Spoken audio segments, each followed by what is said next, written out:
ఇకపోతే ఈ పనికిమాలిన ఘర్షణలు, పనికిమాలిన హింస, అవసరం లేని హింస,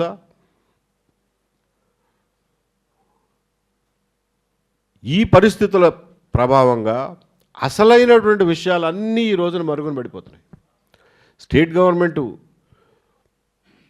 సెంట్రల్ బడ్జెట్లో స్టేట్ గవర్నమెంట్ పరిస్థితి ఏంటి, పోలవరం ప్రాజెక్టు నిర్మాణ పరిస్థితి ఏంటి, అమరావతి నిర్మాణ పరిస్థితి ఏంటి,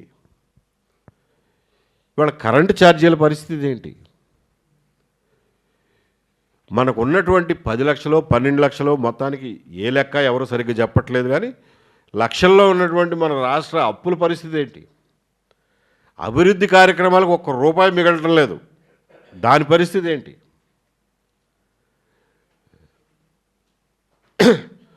విద్యారంగం యొక్క పరిస్థితి ఏంటి, ఎంత బాకీలు పడ్డారండి మీరు ఫీ రీయింబర్స్మెంట్లో?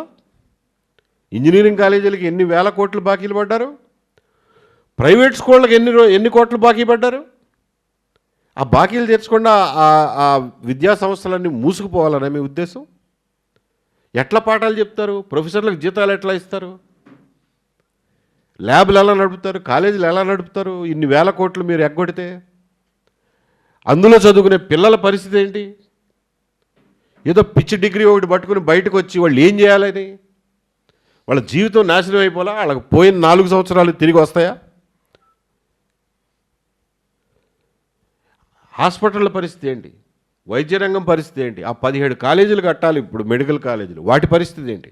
వీటి గురించి ఎవ్వరూ ఏమీ మాట్లాడే పరిస్థితి లేకుండా ఈ పనికిమాలిన ఘర్షణలు, పనికిమాలిన వాగ్వాదాలు, వీటి మీదే మీరు చర్చలు, టీవీ డిబేట్లు, పేపర్ల నిండా, సోషల్ మీడియా నిండా, ప్రజల మనసుల నిండా, మస్తిష్కాల నిండా నింపేసి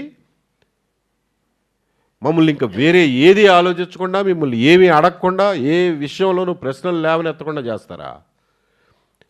ఈ విషయంలో 2 పార్టీలు కలిసిపోయి కూడబలుక్కుని మరీ చేస్తున్నాయనే అనుమానం మనకు ప్రజలకు కలగడంలో ఆశ్చర్యమేమీ లేదు. ఇద్దరికీ అసలు విషయాలు అక్కర్లా,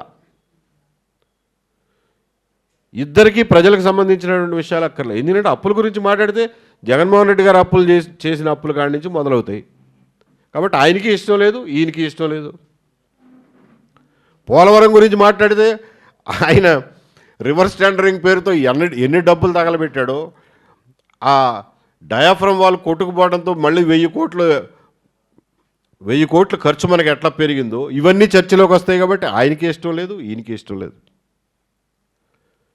షిరిడి సాయి ఎలక్ట్రికల్స్కి ఎలా ఏకపక్షంగా మీరు డబల్ రేట్లకి ట్రాన్స్ఫార్మర్లకు ఆర్డర్లు ఇస్తున్నారో, 100% ఆర్డర్లు ఒకటే కంపెనీకి ఇస్తున్నారో, దానివల్ల గుంటూరు చుట్టుపక్కల, రాజమండ్రి చుట్టుపక్కల ఉన్నటువంటి ట్రాన్స్ఫార్మర్ మ్యానుఫ్యాక్చరర్ ఇవాళ రోడ్డును పడే పరిస్థితి ఎలా వస్తుందో వీటి గురించి చర్చించొద్దు. ఎందుకంటే మొదలుపెట్టింది ఆయన, కంటిన్యూ చేస్తుంది ఈయన.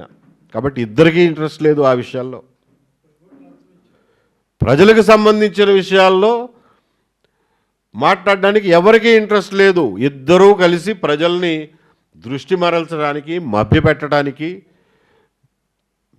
ప్రజల్లో సెంటిమెంట్లు రాజేసి వాళ్ళ ఎమోషన్స్తో, వాళ్ళ అస్తిత్వాలతో ఐడెంటిటీ పాలిటిక్స్ నడుపుతూ కాలం గడిపేద్దామనే దుర్మార్గమైన ఆలోచన ఈ రోజున రాజకీయాల్లో మనకు కనిపిస్తూ ఉంది.